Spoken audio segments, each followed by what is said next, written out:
حضور نبی اکرم صلی اللہ علیہ وسلم کے زمانے میں ایک شخص کی وفات کا وقت قریب آیا تو اس کی زبان پر کلمہ جاری نہیں ہو رہا تھا۔ گھر والوں نے بارہا کوشش کی کہ کسی طرح اس شخص کی زبان پر کلمہ جاری ہو جائے، لیکن اس کی زبان پر کلمہ جاری نہیں ہوا۔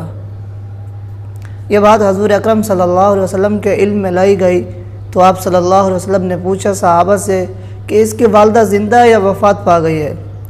تو صحابہ کرام نے آپ صلی اللہ علیہ وسلم کو بتایا کہ اس کی والدہ زندہ ہے۔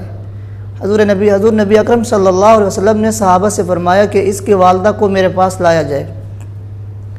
جب اس کی والدہ کو لایا گیا تو آپ صلی اللہ علیہ وسلم نے پوچھا اس کی والدہ سے کہ تمہارے بیٹے کا تمہارے ساتھ کیا معاملہ تھا، روزمرہ کی زندگی میں یہ تمہارے ساتھ کیا رویہ رکھتا تھا؟ تو اس کی والدہ نے کچھ نہ بتایا۔ آپ صلی اللہ علیہ وسلم نے پھر پوچھا تو اس کی والدہ نے بتایا کہ یا رسول اللہ، میرا بیٹا حنظلہ اپنی زندگی میں فرائض کی پابندی کرتا تھا، صدقات بھی دیتا تھا، نوافل کی پابندی کرتا تھا، لیکن اس کے اندر ایک خامی تھی کہ جب یہ میری بات پر اپنی بیوی کی بات کو ترجیح دیتا تھا، یعنی جب میری اور اس کی بیوی کا کسی بات پر آمنا سامنا ہوتا تو یہ میری بات پر اپنی بیوی کی بات کو ترجیح دیتا، جس سے مجھے تکلیف ہوتی تھی۔ تو آپ صلی اللہ علیہ وسلم نے فرمایا یہی وجہ ہے کہ آج مرنے کے وقت اس کی زبان پر کلمہ جاری نہیں ہو رہا۔ تو آپ صلی اللہ علیہ وسلم نے اس کی والدہ سے فرمایا کہ تم اس کو معاف کر دو تاکہ اس کا خاتمہ اچھا اور اس کی زبان پر کلمہ جاری ہو۔ تو اس کی والدہ رونے لگی اور فرمایا کہ یا رسول اللہ، اس نے میرا دل دکھایا، میرا دل اسے معاف کرنے کا نہیں کہتا۔ تو آپ صلی اللہ علیہ وسلم نے صحابہ سے فرمایا کہ بھائی لکڑیاں اکٹھی کرو اور آگ جلاؤ اور اس حنظلہ کو آگ میں ڈال دو۔ جب اس کی والدہ نے یہ بات سنی تو وہ چیخ اٹھی اور کہنے لگی یا رسول اللہ، یہ کیسے ممکن ہے کہ میں زندہ ہوں اور میری آنکھوں کے سامنے میرے بیٹے کو زندہ جلایا جائے؟ تو آپ صلی اللہ علیہ وسلم نے فرمایا کہ حنظلہ کی والدہ، اگر تم یہ یہاں برداشت نہیں کر سکتی کہ تمہارا بیٹا جلایا جائے تو یہاں سے جانے کے بعد وہ اللہ تعالیٰ کی جہنم کی آگ میں جلایا جائے گا، لہٰذا بہتر یہ کہ تم اسے معاف کر دو اور اس کی زبان پر کلمہ جاری ہو۔ اس کی والدہ نے یہ سن کر کہا یا رسول اللہ، آپ گواہ ہوں کہ میں نے اسے معاف کر دیا۔ آپ صلی اللہ علیہ وسلم نے صحابہ کو بھیجا کہ جا کر حنظلہ کی حالت چیک کرو اور دیکھو کہ اس کی زبان پر کلمہ جاری ہوا یا نہیں ہوا۔ اگر اس کی زبان پر کلمہ جاری ہوا تو اس کی والدہ نے اسے صدق کے دل سے معاف کر دیا۔ صحابہ کرام نے جا کر دیکھا تو حنظلہ کی زبان پر کلمہ جاری تھا اور اسی کلمہ کے بعد ان کا انتقال ہو گیا۔ آپ صلی اللہ علیہ وسلم نے ان کی تدفین کی، ان کا جنازہ پڑھایا۔ تدفین کے بعد حضور اکرم صلی اللہ علیہ وسلم نے قبر کے سرحانے کھڑے ہو کر یہ اعلان فرمایا کہ اے مہاجرین و انصار کی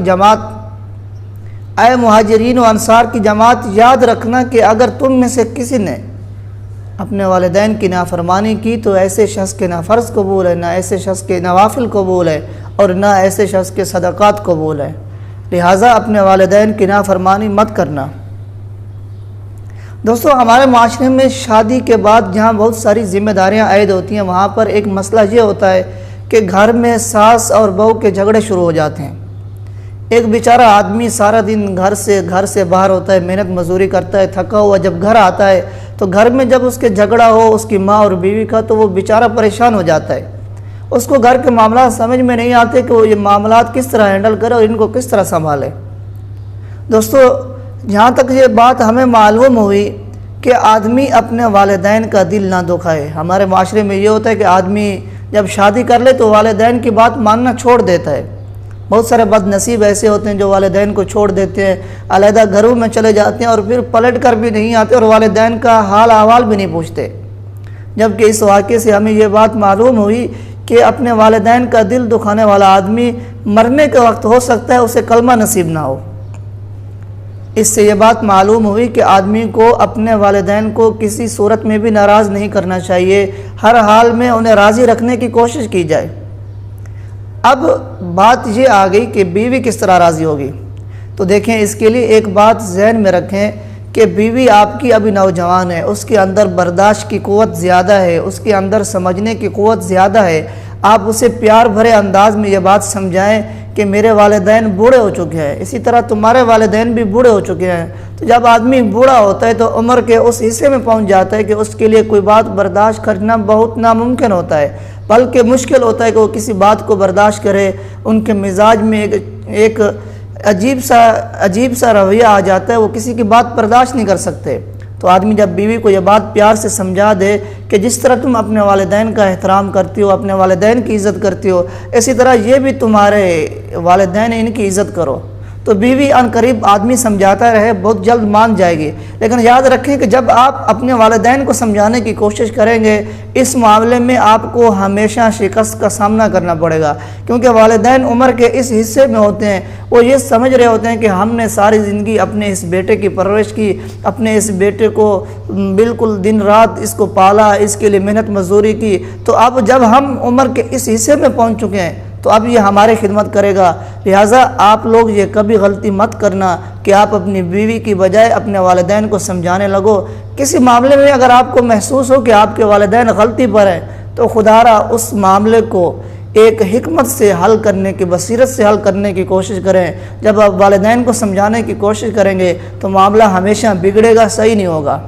اس لیے بیوی کو سمجھانے کی کوشش کریں، پیار بھرے انداز میں اس کے نخرے اٹھا کے، اس کو دلاسا دے کر، اس کو فضائل بتا کر والدین کے، تو آپ کی بیوی مان جائے گی۔ اس واقعے سے معلوم ہوا کہ انسان کو کبھی بھی والدین کا دل نہیں دکھانا چاہیے۔ تو یہ بات سامنے آئی کہ بیوی اور ماں میں سے آدمی کس کی بات کو ترجیح دے۔ ہاں، اگر کسی معاملے میں ماں غلط ہو اور آدمی کو پتہ ہو تو آدمی ماں کا دل رکھنے کے لیے، اس کا دل خوش کرنے کے لیے بیوی کے سامنے بیوی کو بتا دے، اس کی اپنی ماں کی بات مان لے، اور معاملہ جو بیوی چاہتی ہے اگر وہ صحیح ہو تو وہ معاملہ کرے۔ اللہ تعالی ہمیں اپنے گھروں میں معاملات سنبھالنے کی بصیرت اور حکمت عطا فرمائے۔ آخر میں گزارش ہے کہ اگر آپ کو یہ ویڈیو اچھی لگے اور آپ اس طرح کی مزید ویڈیوز دیکھنا چاہتے ہیں تو چینل ضرور سبسکرائب کر دیجئے۔ اللہ حافظ۔